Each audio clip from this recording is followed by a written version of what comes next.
Hello there, and welcome to another Swiggin Steve's bargain beer reviews. I'd just like to clarify a few things before I start today. Firstly, I review bargain beers. Some of those beers are generic beers, some of those are novelty beers, some of those are craft beers. I just find bargain beers and I review them. It's as simple as that. My knowledge is relatively limited, it's just something I'm passionate about, something that I enjoy doing, and I'm definitely not an expert. And I just want to clarify a few things basically, just to make sure people understand that I don't take myself very seriously, and I just do it for fun. I just do it mainly for my mates and other people online, just to share good beers. So that's what it's all about, alright? So I'm not professional, I don't go around judging beers or anything like that. I probably make myself sound a lot more professional than I am. That's just because I'm genetically pretentious. But yeah, that's it. So, moving on. This week what I've got is Caledonia. It's Caledonia Best Bitter. It's in a can. It was from B&M, and it was 4 cans for $2.99. So it makes it roughly about 70p a can or something. Now, one thing I don't usually do when I buy beers is read the bottle first, because that tells you usually what hops have been used, and it also tells you, which I like, which is brilliant, and what malt's been, which is fantastic as well, because you can sort of associate different tastes with different malts and different hops, which is brilliant. But one thing I'm not always so keen on is taste notes, because sometimes they give you an idea what that beer tastes like before you've tried it. So, and it's nice sometimes to go in blindfolded and not know, so you can decide for yourself, and it is nice sometimes to compare.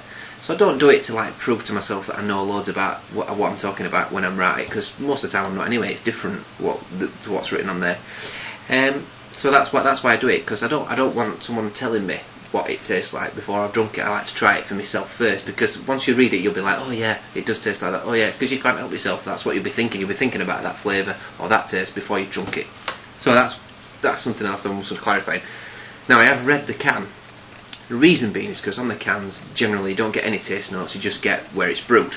And because this is called Caledonia, I thought it might be the Caledonian Brewery, which are based around that Glasgow sort of area. But it's not, it's actually brewed by tenants. So it's brewed by Tenants Brewery, and I've never ever seen this in my life. Now, this beer's got a widget in it. And what I discovered, when a can drops from quite a great height and it's got a widget in it, it explodes. And it explodes with great ferocity, as demonstrated by this can. If you look at that, it's actually blown the entire top of the can off. And it was basically balanced on the edge of the fridge, and I was trying to move the fridge to get to the electric box behind it. And I was pulling it like that, and it went boom, and it went boom. And I've never seen an explosion like it in my life. It was like Pyrotechnics crew from X Factor had come in, and they decided to light the kitchen up. It was like a fountain. I'm not kidding you. It went boom, and it hit ceiling. So yeah, they go with a right crack. They absolutely go with you unbelievable, and it's just annihilate at top of that thing. I've never ever seen that before. I've seen it when it's blown top at rim off, or where rim pull is, but I've never seen it actually blow top at can off. So yeah, it took me an hour to clean kitchen because there was just beer everywhere. So that weren't fun. So there we go. This is the one that's not being touched. And so these have got a widget in, or a draft flow, whatever you want to call it. I'm sure there's a more technical name for it. And if you want to tell me, and write below. If you've had any experiences with exploding bottles as well, I'd like to hear about that. So if you've got any comments about bottles that have exploded, that'd be quite interesting.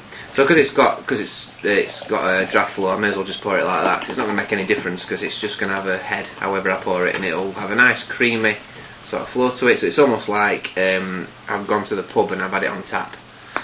You know, so it's got that really, so you can see how it's settling. It's like a big cloud. It's like when you see it on the advert, the Guinness advert, when you see the sort of cloud going like that. Yeah, anyway. So yeah, I've got to wait a little bit, so I've got to try and talk to you while that's settling. So I'll just see if I get any basic smells off that. I'm getting like a creamy head smell. It doesn't smell any different, like a Boddington's or even like I'd go as far as when you smell head on a cream flow Guinness can as well. It's got that generic sort of slightly metallic-y smell. It's like, yeah, like a very sort of sweet metallic sort of, if there's such a thing.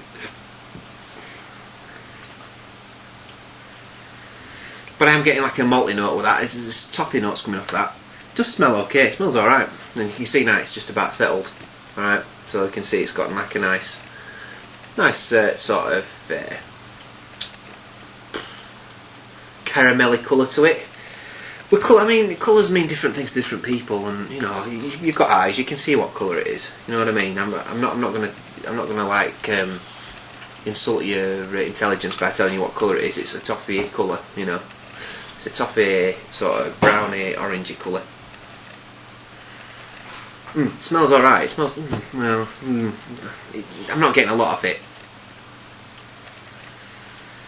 Actually, it smells pretty tinny. It smells tinny. It smells metallic-y. I'm getting slight toffee notes coming from that. It's not exciting me. But it came in at 70p a can, so you can actually buy 12 for $5.99, which makes them 50p a can. So you can actually get more for 50p if you want to. But I didn't want to get 12 in case I didn't like them. So here we go. Cheers.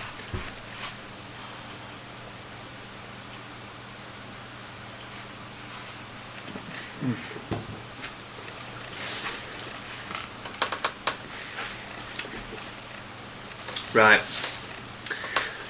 it's very thin. It's one of those I could probably gulp that down and not even notice I've drunk it. It's only 3.5% by the way. I've not mentioned that yet. 3.5%, and it's very thin. It's very thin. It's drinkable. It's drinkable. It's quite watery. It's got like that sort of like coppery, coiny taste to it. However, it has got a little bit of character. And I'll tell you what I am getting from that. I'm getting like root licorice. So like, you know, like not licorice sweets as such, but the actual raw root licorice. When you taste that, it's got that going on. That in the distance, and a slight toffee taste as well. And it's got a light bitterness to it from the hops. God knows what hops are used in it. I mean, I'm presuming they're using a standard backbone of British hops, maybe like you know, like I said that quite a lot, Fuggles and Goldings. Maybe there's something else in there. I'm not sure. But it's not a hoppy beer. This anyway. It's not one. If you're a hop fan, I won't go near this.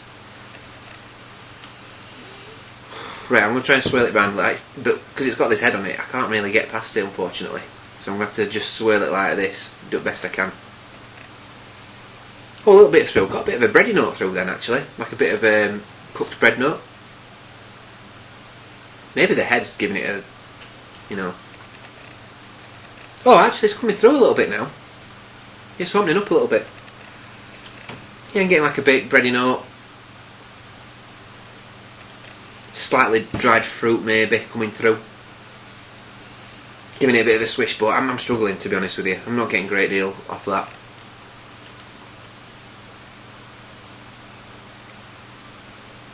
Easy to drink though. I've nearly had a pint there, look. Like that. I could just make that. And I think that's what that cream flow does, it just makes you want to look. You'd have about 6 tins and you'd not even notice you've drunk it. Yeah, so the slight bits here. The thing is, it's like got, I'd say there's slight biscuity notes, it's a slight sort of curry notes, it's that licorice taste to it. That lingering taste, but it's very minimal, it's very thin. If I were eating food with this, or if I were accompanying it with anything, even if I'd had eaten a biscuit, I wouldn't be able to taste it. I don't think it just tastes creamy. There's not a lot of taste on there. There's that generic sort of bittering that you get on all these beers. It just tastes like the same level of bitterness, same level of sweetness, same level of dryness, you know, that you get on all these sort of beers. So it's not terrible. You know, it's okay. Would I drink it again?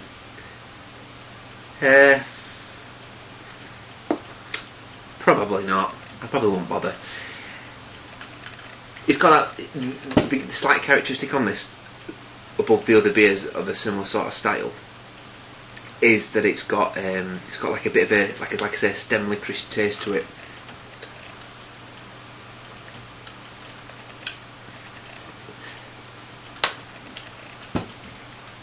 Yeah, that's what I'm getting from it,